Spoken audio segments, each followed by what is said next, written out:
Sudah, amin. Belum. Cek, cek.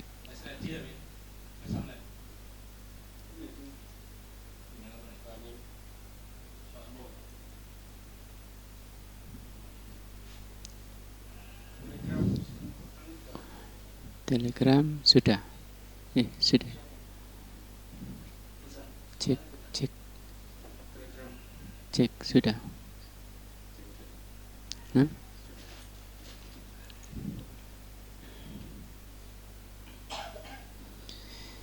Bismillahirrahmanirrahim.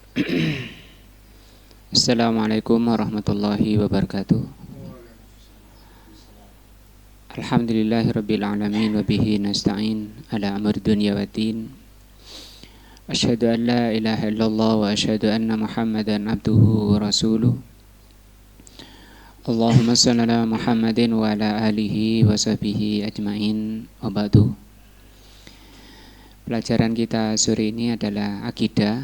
Kita berada di Muqaddimah kitab Syarah Thalathatul Usul dan pembahasan tentang tafsir surat Al-Asr yang lalu membahas tentang perkataan Al-Imam Ibnul Qayyim rahimahullah, membahas tentang bagaimana jihad melawan nafsu untuk bisa mengeluarkan setiap diri kita dari kerugian. Selanjutnya kata beliau, Fallahu azza wa jal, maka Allah azza wa jal aksama fi hadhihi surati, bersumpah di surat ini, bil asri, dengan asar,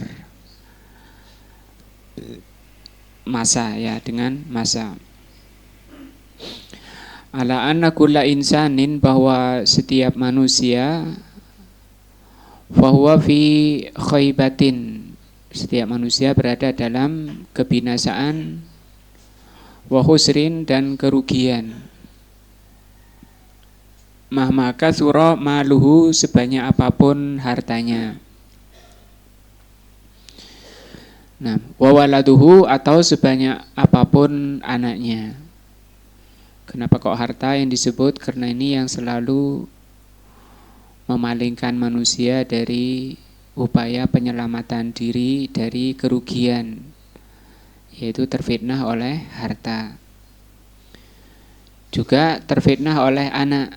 Makanya Allah mengingatkan dalam ayat-ayatnya, wala tulhikum amwalukum wa auladukum an dzikrillah, jangan sampai harta kalian, anak-anak kalian melalaikan kamu dari zikrullah. Wa adzuma qadruhu, sebesar apapun derajatnya, wa syarafuhu, dan kemuliaannya, itu manusia berada dalam kerugian. Banyak hartanya, banyak anaknya, orangnya mulia, tinggi di hadapan manusia, itu pasti dalam kerugian. Illa man jama'a hadhil awsafa al-arba'ata, kecuali orang itu akan keluar dari kerugian, yaitu orang yang mengumpulkan 4 sifat ini. Nah, orang yang mengumpulkan 4 sifat ini baru dia keluar dari sifat kerugian. Ahadiha, yang pertama, al-imanu, yang pertama adalah beriman.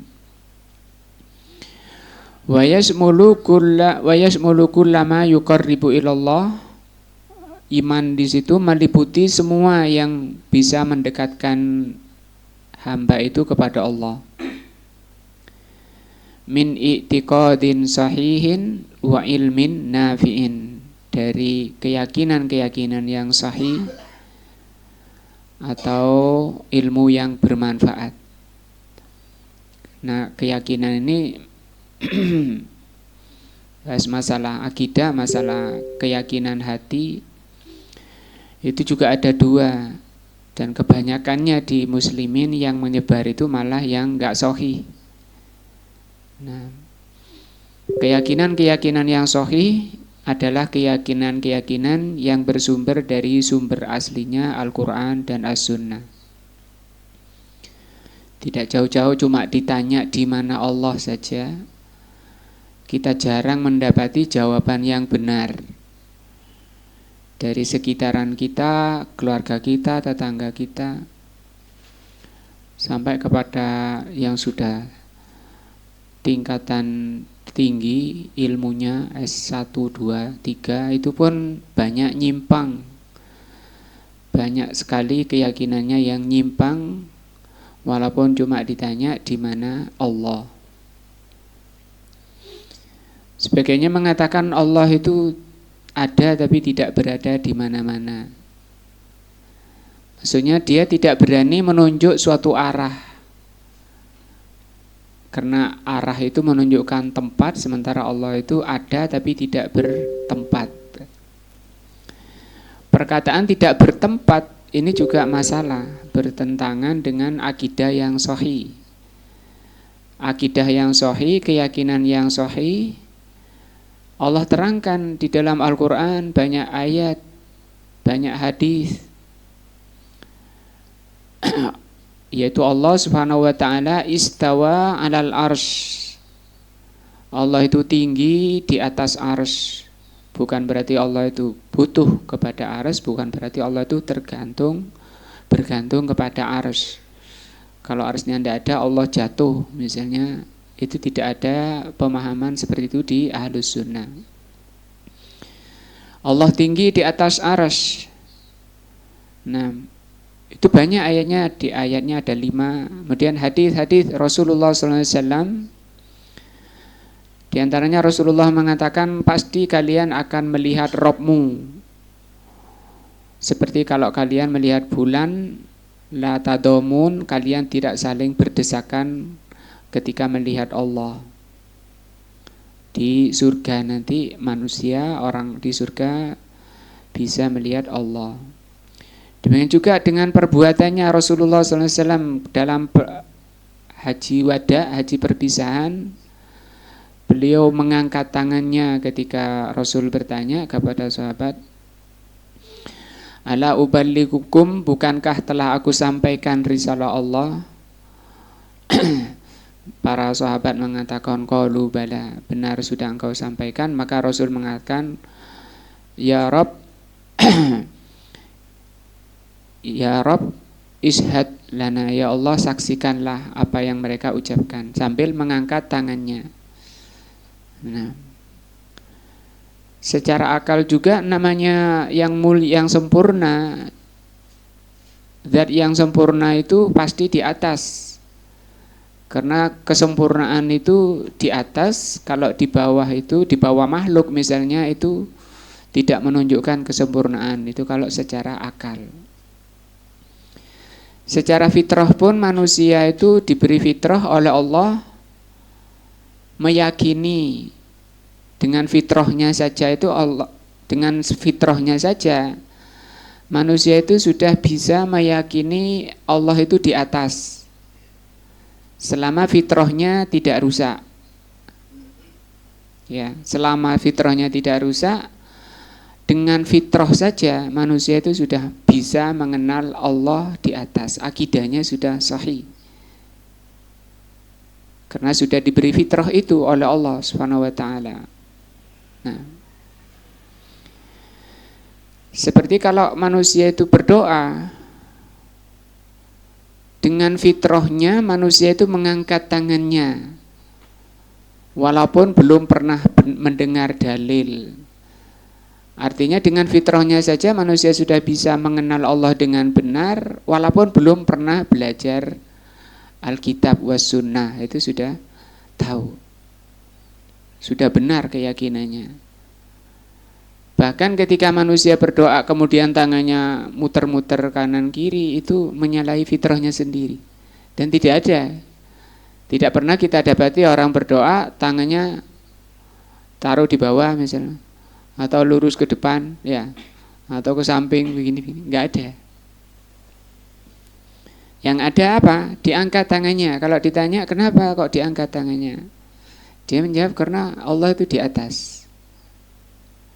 Nah, maka yang berdoa kemudian tidak mengangkat tangannya ke atas itu disebabkan karena fitrahnya yang sudah rusak.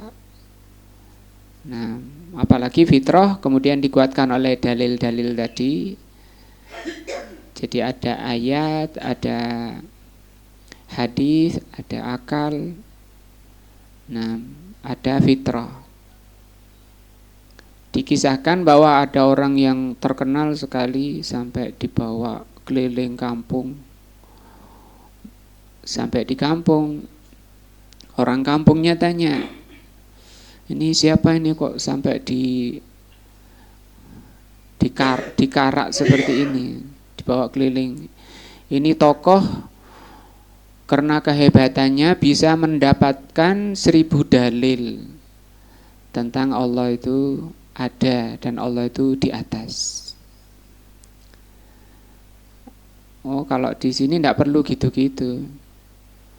Di sini cuma cukup mengatakan bahwa ketika ada teleknya unta itu sudah dalil yang cukup menunjukkan bahwa itu ada unta.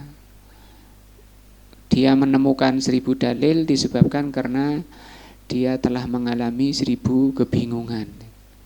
Nah, ini fitrah-fitrah, akal-akal sehat sudah Allah berikan. Bahkan bukan hanya manusia, di dalam Bulughul Maram yang ditulis oleh Al-Hafidz Al-Asqalani, ya, Ibnu Hajar Al-Asqalani menulis kitab Bulughul Maram. Di dalamnya dibawakan hadis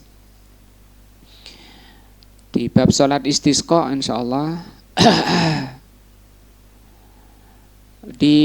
Dikisahkan bahwa Nabi Sulaiman suatu ketika keluar bersama umatnya untuk salat istisqa, salat minta hujan.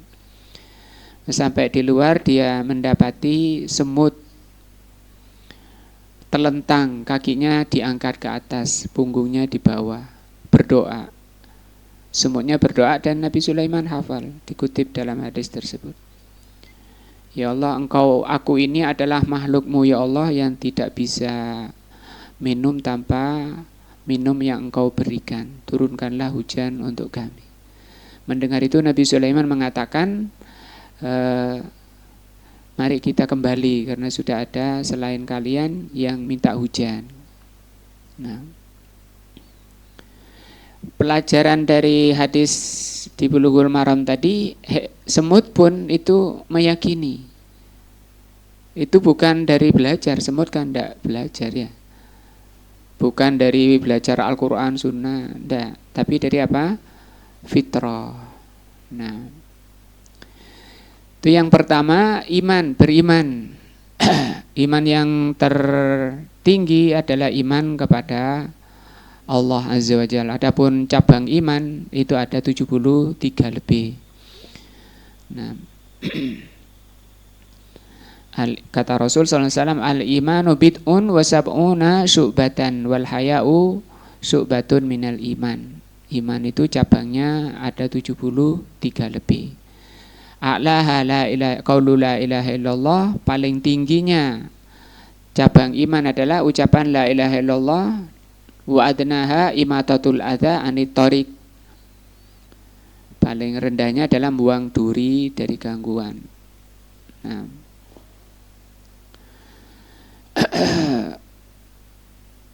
dan cabang iman tertinggi kata Rasul sallallahu alaihi wasallam qaulu la ilaha illallah. Qaul itu kalau di dalam bahasa Arab itu maknanya dua.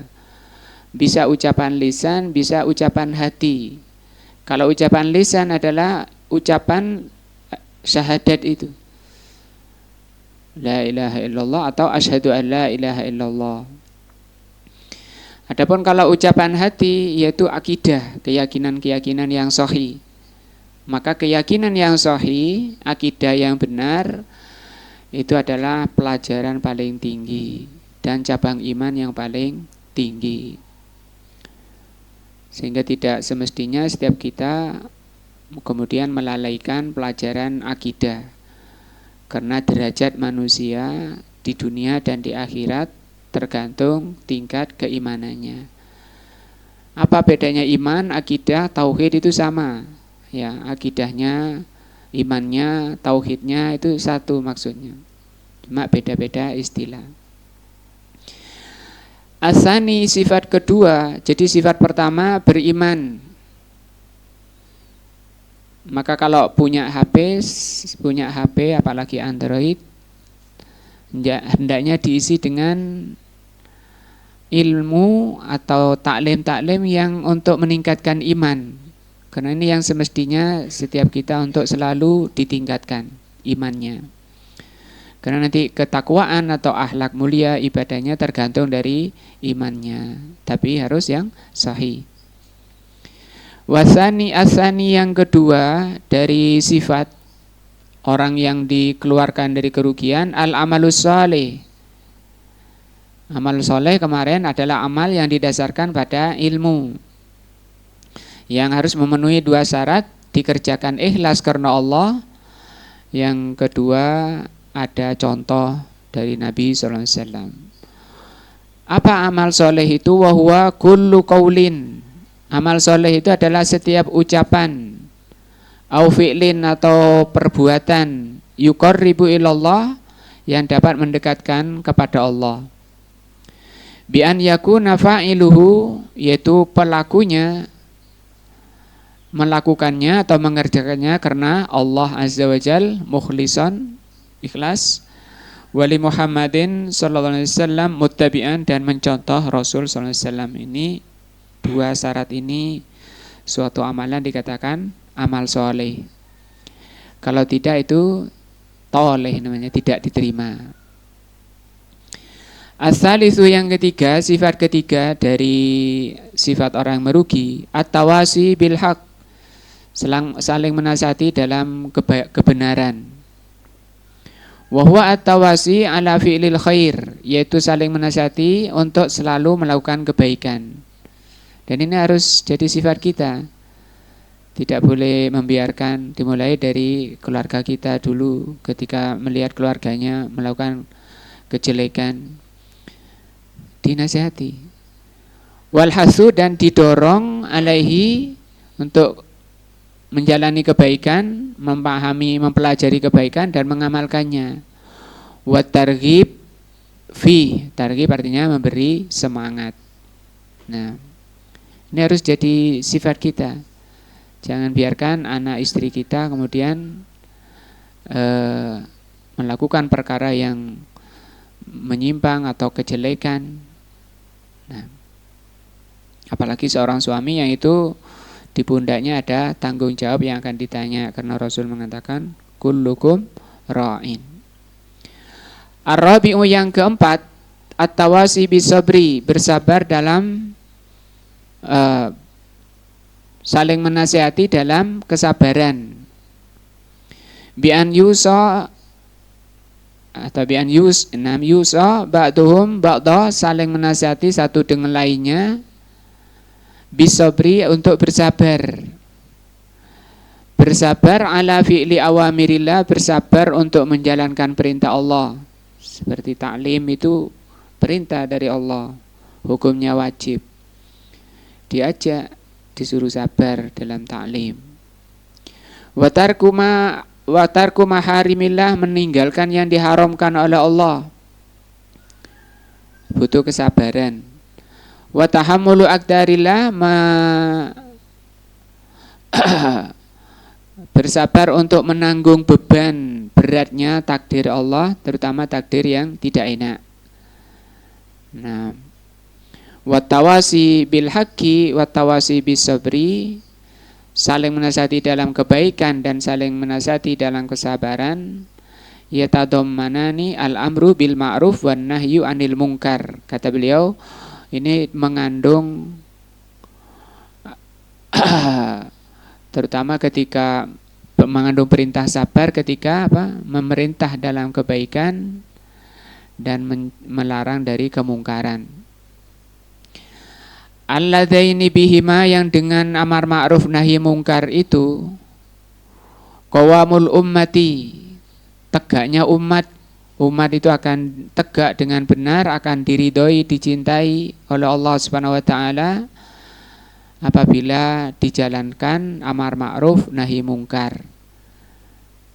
Nah, yang ma'ruf dijalani ini yang berhak memang, yang berhak diperintah, yang berhak muncul, yang berhak ada di muka bumi itu al-ma'ruf. Adapun yang mungkar itu sebenarnya tidak berhak ada di muka bumi, harus diingkari. Nah, maka dengan ini suatu bangsa itu akan tegak, akan diturunkan barokah oleh Allah Subhanahu wa taala. Wa salahuha, dan baiknya umat, wa nasruha wa husulus syarfi, pertolongan Allah akan turun ke suatu negeri, wa suhulus syaraf, akan diperoleh kemuliaan, wal fadilah, dan keutamaan. Nah, dengan ditegakkannya amar ma'ruf nahi mungkar. Kalau kita mau buat contoh ya, sekarang zaman kita ini negara-negara yang ditolong oleh Allah, misalnya Saudi ya. Allah jaga keamanannya, melimpah rizkinya, menjadi kiblatnya umat. Tapi lihat di sana ada orang mau minta-minta di kuburan. Wah, diusir karena itu mungkar. Ada orang melakukan kebid'ahan, apalagi kesyirikan di kuburan Nabi. Itu kemungkaran. Nah, karena ziarah kubur Nabi saja itu sudah, misalnya dari Indonesia ke Saudi atau dari Makkah ke Madinah, ada rombongan ziarah kubur sewa bis dari Makkah ke Madinah. Boleh Pak enggak? Enggak boleh. Nah, ada kemenakan saya di sana jadi pemandu gitu, pemandu umroh. Lagi WA-an sama saya, kemana? Ini lagi mandu jamaah mau ziarah kubur ke Madinah. Lagi di jalan anak nasihati, alhamdulillah mau. Coba dipalingkan niatnya itu gitu. Tidak ada dalilnya ziarah kubur itu sampai safar. Karena Rasul mengatakan la tusaddur rihal, tidak boleh seorang itu menempuh perjalanan sampai naik kendaraan, biaya, beli bensin, bawa mobil untuk ziarah kubur. Kalau mau ziarah, kalau mau rihlah itu ke Masjidil Haram, Masjid Nabawi, Masjid Al-Aqsa. Oh ini aman, iya betul man. Terus diluruskan niatnya. Nah. Demikian juga ke Saudi bawa jimat, itu diperiksa, ya. Pulang nanti kalau macam-macam. Artinya sampai sedetail itu memang dijaga. Itu namanya apa? Amar ma'ruf nahi mungkar. Rokokan bebas di Saudi ada? Gak ada. Nah, karena itu kemungkaran yang dipahami.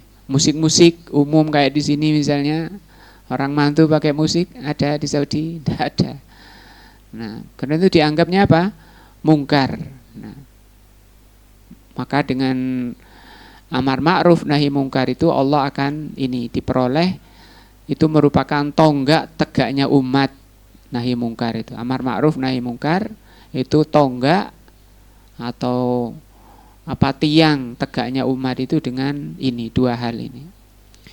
Cuma bisa melaksanakan dua hal ini kan butuh tadi tawasau bil haq, tawasau bis sabr.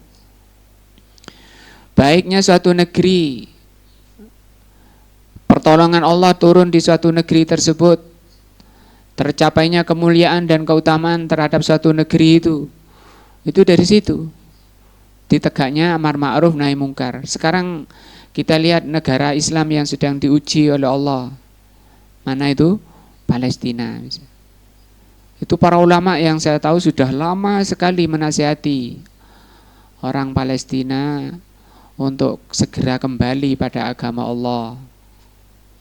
Nah, karena dengan berpegang kepada agama Allah, Allah akan menolongnya. Seperti firman-Nya, walau kana ahlul qura, sekiranya penduduk suatu negeri amanu wattaqau, mau beriman dan bertakwa, lafatahna alaihin barakatin minas sama'i wal ard, pasti kami curahkan, kami turunkan kepada umat penduduk suatu negeri itu barokah. Kata Syekh Ibnu Utsaimin, di antara bentuk barokah Allah itu yang akan diturunkan ketika umatnya itu beriman dan bertakwa adalah keamanan. Sehingga suatu negeri itu yang harus diupayakan, dimaksimalkan itu ini, beriman dan bertakwanya penduduknya. Kata beliau, bukan memperbanyak persenjataan. Walaupun persenjataannya canggih, kalau penduduknya durhaka pada Allah, pertolongan Allah jauh. Tapi dengan keimanan dan ketakwaan, walaupun kurang dari sisi senjata, Allah akan bela, Allah akan menolongnya. Nah, bahkan suatu Allah di antara bentuk pertolongan Allah di samping keamanan, Allah akan memilih pemimpin yang baik, yang menyayangi umat dan disayangi umat. Itu ciri utama pemimpin yang baik. Nah, dan pemimpin itu, kualitas pemimpin itu baik buruknya juga tergantung kondisi umatnya. Kalau umatnya memang rakyatnya itu orang-orang yang memang berhak dirahmati oleh Allah, diberi pertolongan oleh Allah, akan diangkat oleh Allah pemimpin yang paling baik, yang tadi menyayangi umat dan disayangi umat. Nah, karena ini zaman sekarang zaman apa itu? Mendekati pemilihan, mau pilpres sedang panas. Nah, dan demikian juga ketika suatu negeri itu mulai gonjang-ganjing, kaidahnya bukan kemudian rakyat itu menghabiskan waktu untuk mencerca penguasanya, mencela penguasanya, menyalahkan penguasanya. Ini karena kedzaliman penguasa. Itu salah juga seperti itu. Iyalah misalnya pemimpinnya zalim. Kalau ditimbang kedzaliman pemerintah dengan kedzaliman rakyatnya, mana yang lebih besar? Rakyatnya akan lebih banyak. Kalau mau ditimbang penyebab turunnya murka Allah, yaitu kedzaliman, maka yang paling banyak menyumbang, mengundang murka Allah itu rakyatnya. Sehingga kata Syekh Utsaimin rahimahullah di dalam syarah Riyadhus Shalihin, ketika kamu lihat kedzaliman penguasamu, jangan keburu menghujat penguasanya. Bertaubatlah kalian kepada Allah, banyak istighfar, kembali kepada Allah. Kalau Allah Subhanahu wa taala akan merahmati kalian, maka Allah akan ganti pemimpin yang zalim menjadi pemimpin yang baik. Nah, ini kaidah. Cuma untuk ke sana butuh kesabaran. Kita mau bikin negara yang mawaddah warahmah, yang sakinah, negerinya itu baldatun thayyibatun warabbun ghafur dan seterusnya. Negeri yang diliputi oleh rahmah, oleh Allah, rahmat Allah, dimulai dari sini. Bersabar menegakkan, menyampaikan kebenaran dan bersabar di dalam amar ma'ruf nahi mungkar. Allah Subhanahu wa taala berfirman, kuntum khaira ummatin, kalian itu sebaik-baik umat. Allah takdirkan kita ini menjadi umat terbaik. Bagaimana umat terbaik? Ukhrijat linnas, yang dikeluarkan untuk manusia. Kata Allah, ini sifatnya, ta'muruna bil ma'ruf, engkau memerintah dalam kebaikan. Ya, dimulai dari diri kita, keluarga kita, kemudian saudara-saudara kita, tetangga kita. Wa tanhauna 'anil munkar, sifat kedua umat terbaik adalah mencegah dari kemungkaran, tidak membiarkan, tidak cuek terhadap kemungkaran. Wa tu'minuna billah, dan beriman kepada Allah. Ini yang ketiga ya, sifat apa? Khairu ummah. Kemudian ada yang bermimpi khairu umat itu kita harus keluar sebulan 3 kali katanya. Bawa kompor, tinggal di masjid-masjid. Yang mimpi siapa? Muhammad Ilyas Al-Kandahlawi dari India.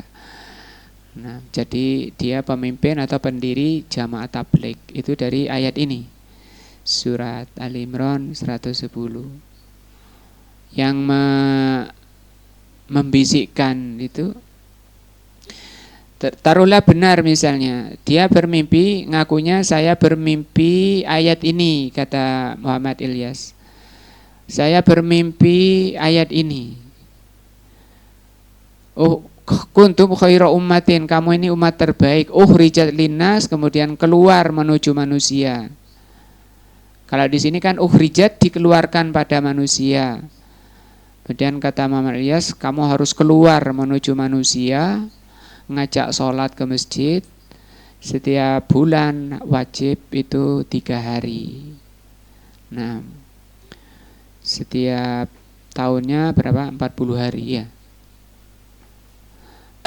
Nah, dia mimpi, taruhlah misalnya mimpinya benar, maka mimpi itu bukan, tidak boleh mimpi itu kemudian menambahi syariat Allah, karena syariat Allah itu sudah sempurna. Berdasarkan firman-Nya, al-yauma akmaltu lakum dinakum wa atmamtu alaikum nikmati wa raditu lakumul islam madina. Ayat ini surat Al-Maidah ayat 7 ya. Menerangkan bahwa Islam itu sudah sempurna, nggak bisa lagi ditambahi, walaupun yang mimpi ini orang alim misalnya. Itu tidak boleh menambahi sedikit pun dari ajaran Islam. Mimpi-mimpi itu yang benar itu hanya untuk memberi semangat, untuk memberi kabar gembira kepada yang mimpi. Nah,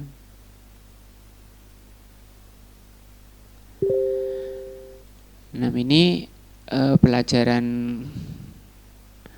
kita tentang sifat orang yang dikecualikan oleh Allah dari kerugian, yaitu orang-orang yang memiliki 4 sifat, yaitu beriman, beramal soleh, kemudian saling menasihati dalam kebaikan, ini berdakwah, dan saling menasihati dalam kesabaran.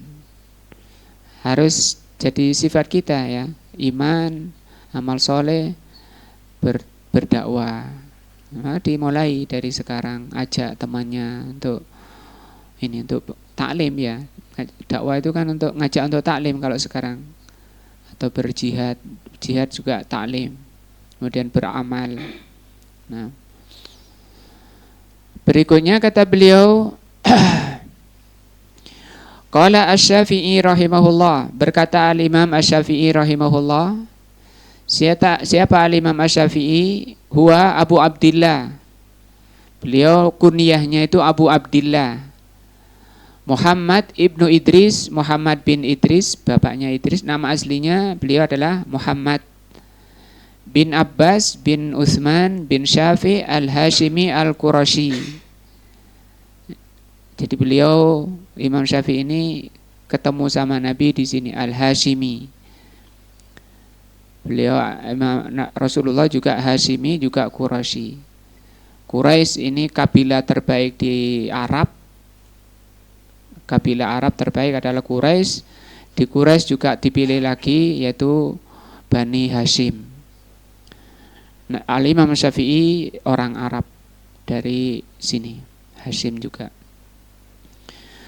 Wulida fi Ghazah, beliau lahir di Ghazah tahun 150 Hijriah.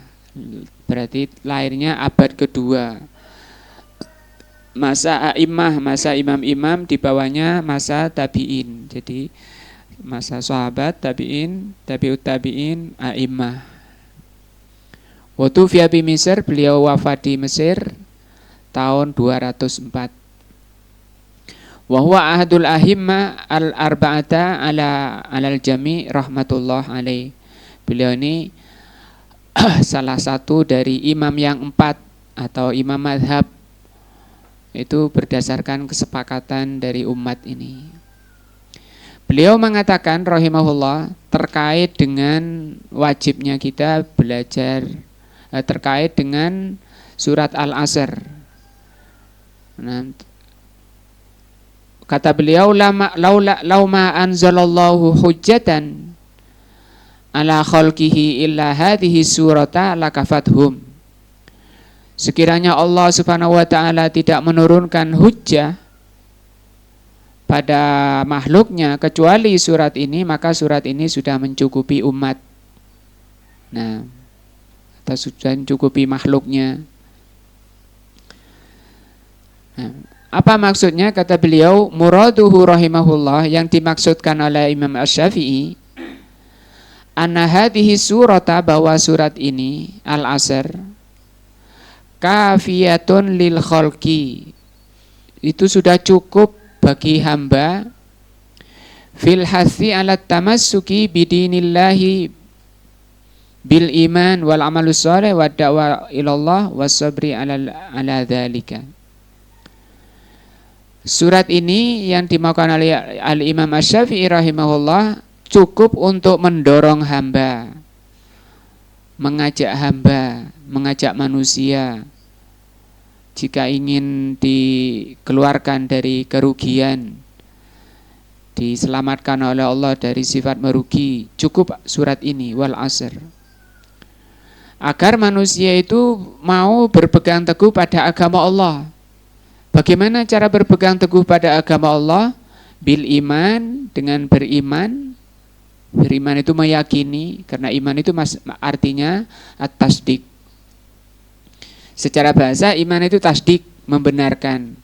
Kalau secara syar'i iman itu maknanya i'tiqadun bil qalbi wa qaulun bil lisan wa amalun bil jawari atau bil arkan. Iman itu menurut syar'i, menurut agama, adalah meyakini dengan hati, mengucapkan dengan lisan, mengamalkan dengan anggota badan. Baru orang itu dikatakan mukmin. Iman itu sifatnya, mukmin itu orangnya.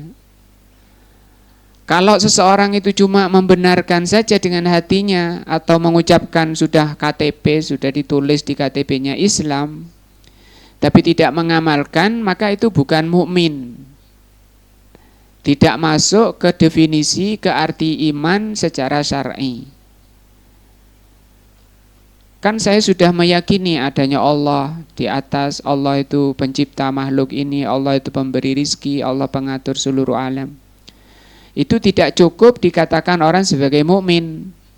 Karena iblis itu juga meyakini seperti itu. Fir'aun pun yang mengaku Tuhan itu juga keyakinannya ada di hatinya. Fir'aun itu meyakini pencipta alam ini adalah Allah. Nah, tapi tidak ada yang mengatakan iblis itu mukmin, ya. Fir'aun itu mukmin, tidak ada. Kenapa? Karena tidak masuk, tidak terpenuhi definisi atau arti iman tadi. Arti iman tadi apa? Meyakini dengan hati, mengucapkan dengan lisan, mengamalkan dengan anggota badan. Nah, baru dikatakan mukmin.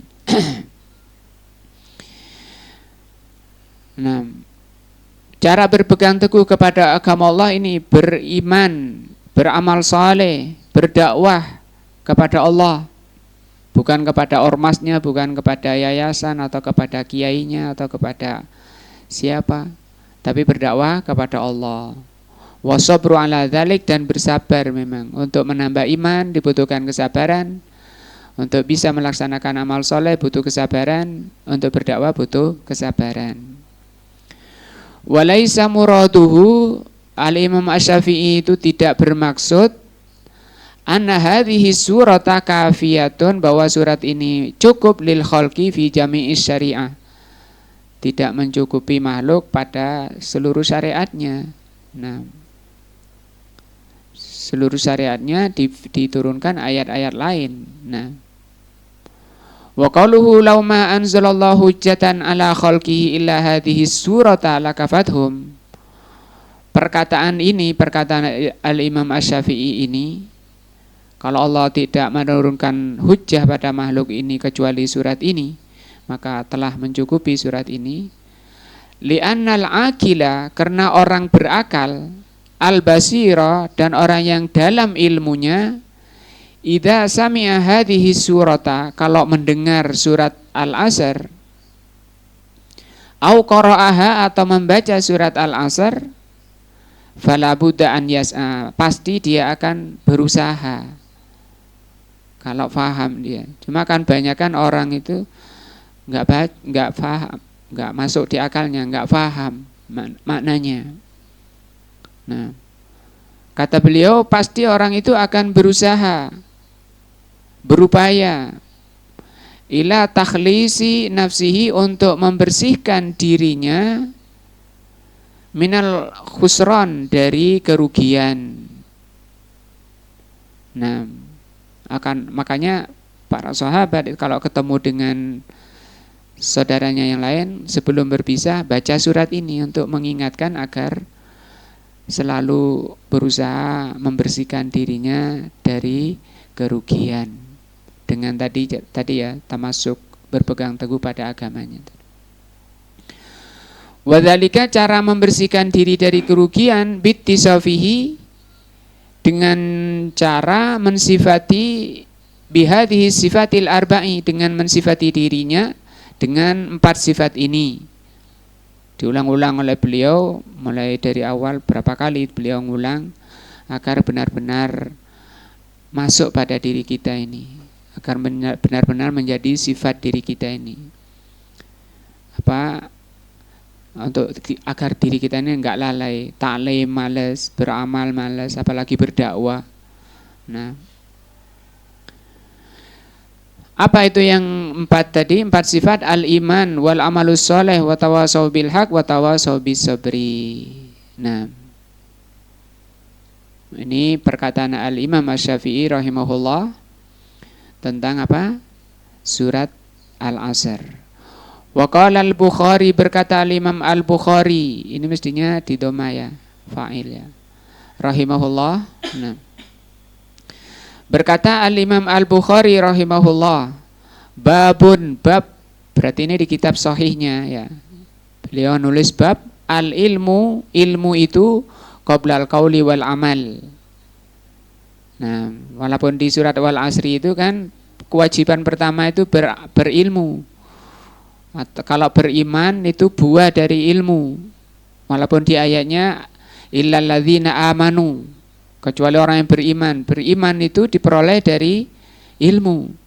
Makanya Imam Al-Bukhari mengatakan al-ilmu, berilmu, belajar, taklim. Berilmu itu kapan? Sebelum berkata dan beramal. Mana dalilnya Imam Bukhari? Wa dalilu qauluhu ta'ala fa'lam. Fa'lam perintah dari Allah. Pelajarilah, ilmuilah.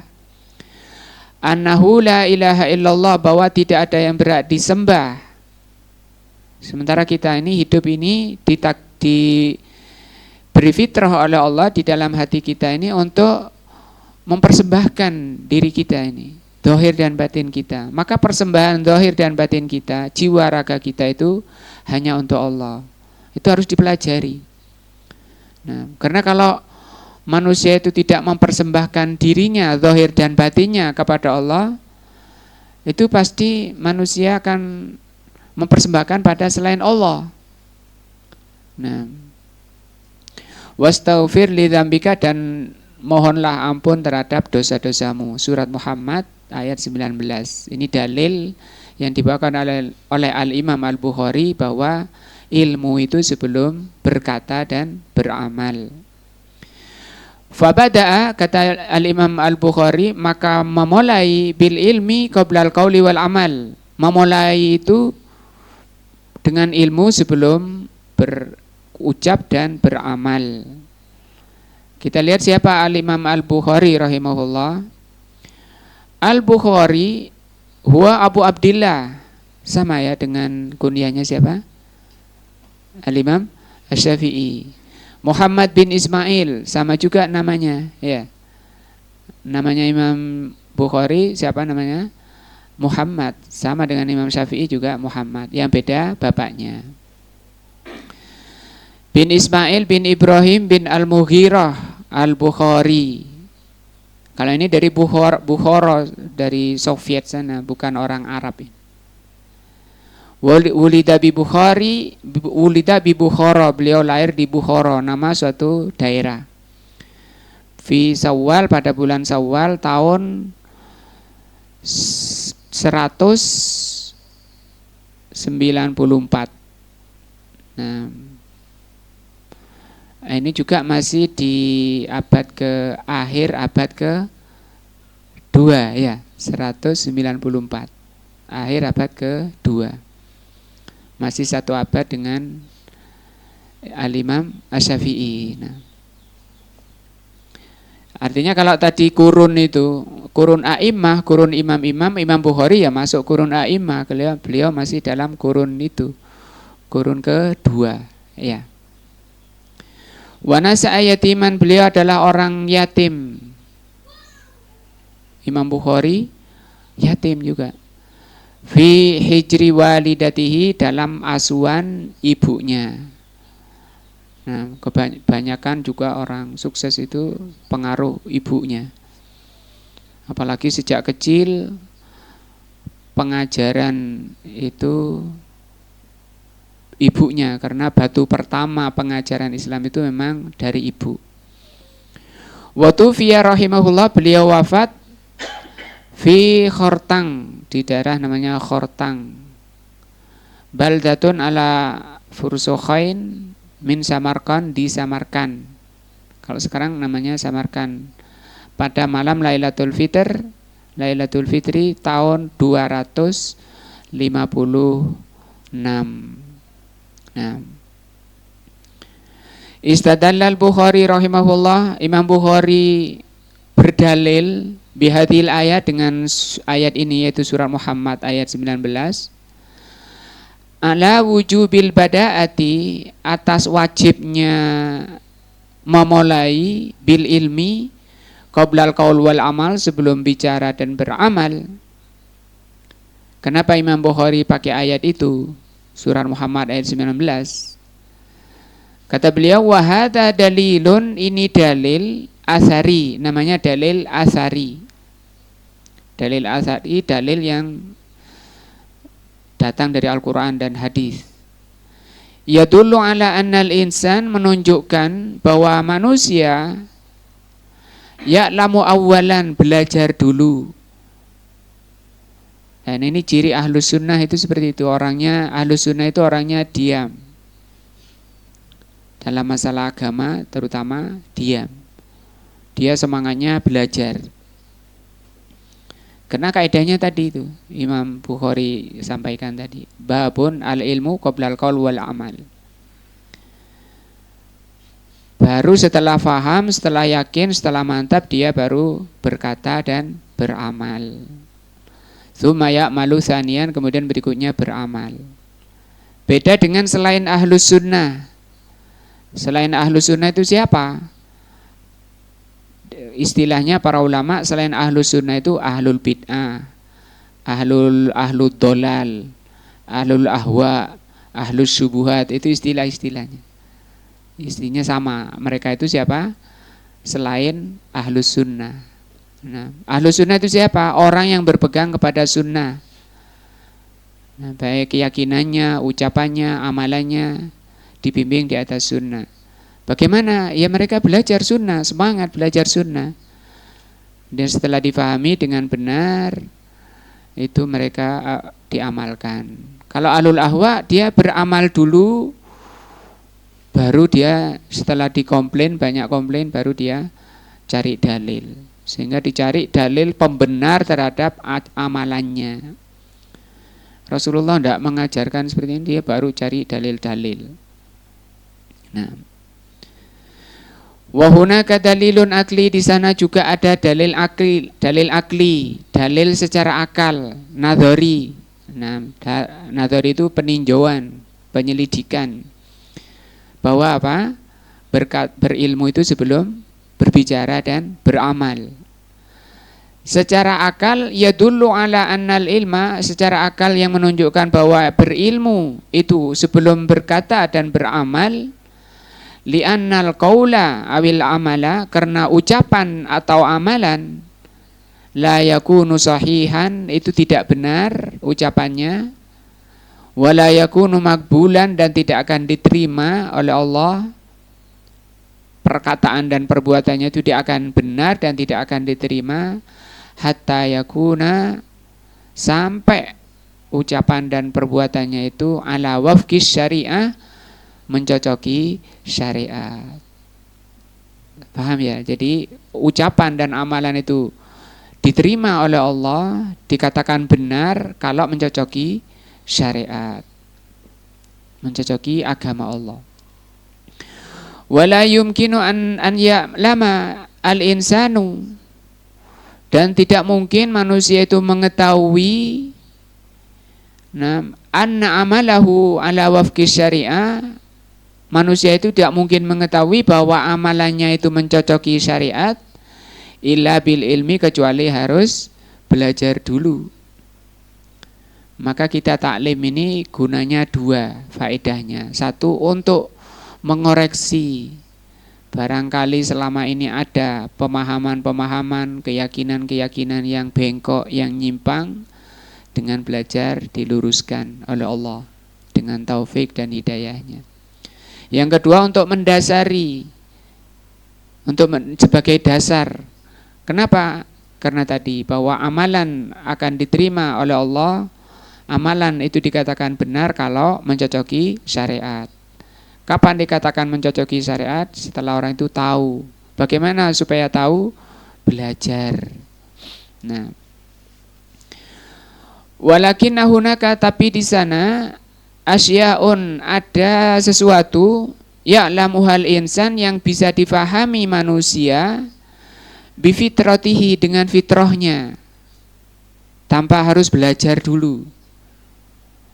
Nah, kal ilmi, seperti pemahaman atau ilmu, bi annallaha ilahun wahidun, bahwa Allah itu sesembahan, satu-satunya sesembahan. Itu sudah diberi fitrah manusia.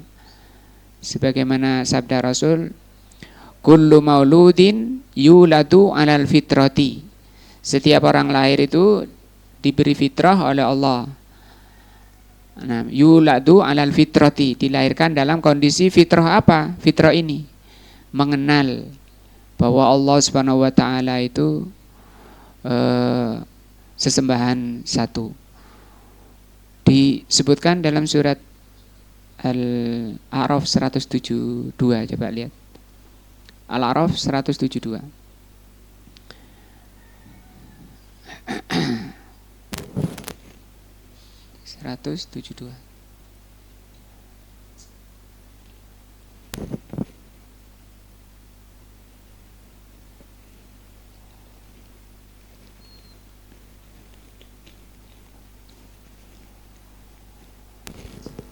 Gimana Ali?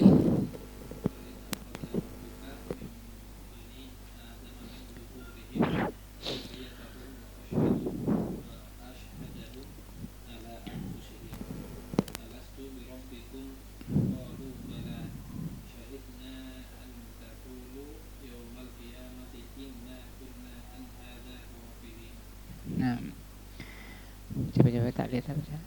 Di surat Al-A'raf 172 Allah mengatakan wa idh akhadha rabbuka, ketika Allah mengambil perjanjian min bani Adam, dari bani Adam. Bani Adam itu ya kita ini ya. Allah itu sudah mengambil perjanjian ini tadi, diberi fitrah. Mengambil perjanjian diberi fitrah, itu maksudnya. Di tafsirnya nanti kalau kita lihat tafsirnya, setiap Bani Adam itu sudah diberi fitrah oleh Allah,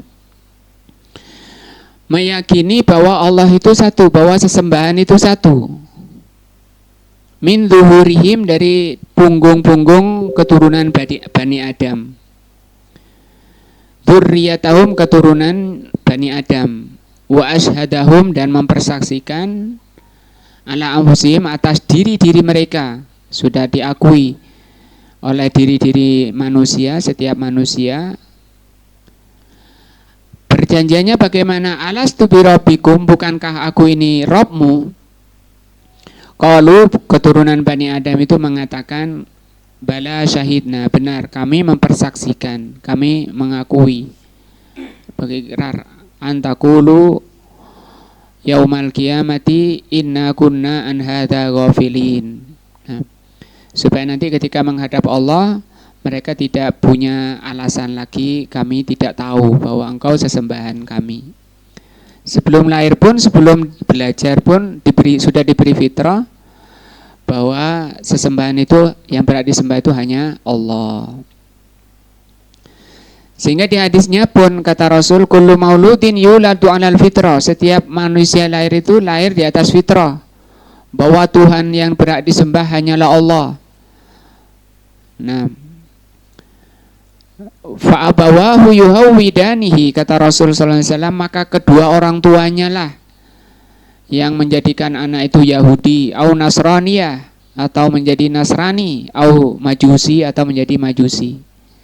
Di situ Rasul tidak mengatakan au yusallimanihi, atau menjadi Islam. Kenapa Rasul tidak mengatakan atau menjadi Islam? Karena kedua orang tuanya, karena memang lahirnya sudah di atas fitrah Islam. Nah, jadi asal manusia lahir itu sudah diberi bekal oleh Allah untuk beribadah kepada Allah. Sehingga ketika manusia mengikuti fitrahnya beribadah kepada Allah, dan ibadah itu harus didasarkan di atas pengenalan kepada Allah, kenal dengan Allah, kemudian tunduk kepada Allah, takut dan cinta kepada Allah, itu adalah pengembangan dari fitrah. Dengan apa dikembangkan fitrah itu? Dengan Alkitab, dengan Rasul, Al-Quran dan As-Sunnah, itu hanya untuk ini, mengembangkan bekal fitrah yang sudah ada. Fa inna hadza, kata beliau, sesungguhnya ini qad futira alaihil abdu, sudah diberi fitrah pada setiap hamba. Walihadza la yahtaju ila ina'in kabirin, sehingga membahas tentang sesembahan yang benar itu siapa, itu tidak butuh perhatian yang besar, fit ta'allumi, di dalam belajar.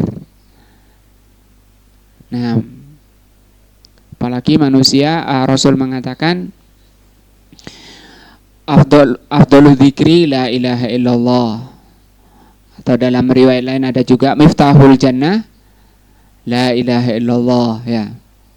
Itu sering disampaikan oleh khotib-khotib, dai-dai, bahwa kunci surga itu la ilaha illallah. Sehingga banyak orang membuat zikir-zikir setiap selesai sholat, baca la ilaha illallah, la ilaha illallah. Berapa kali itu? Ada yang 100, 1000. Nah, baca la ilaha illallah 100 kali itu butuh dalil juga selesai sholat, ya, setiap selesai sholat. Nah, yang ada barang siapa membaca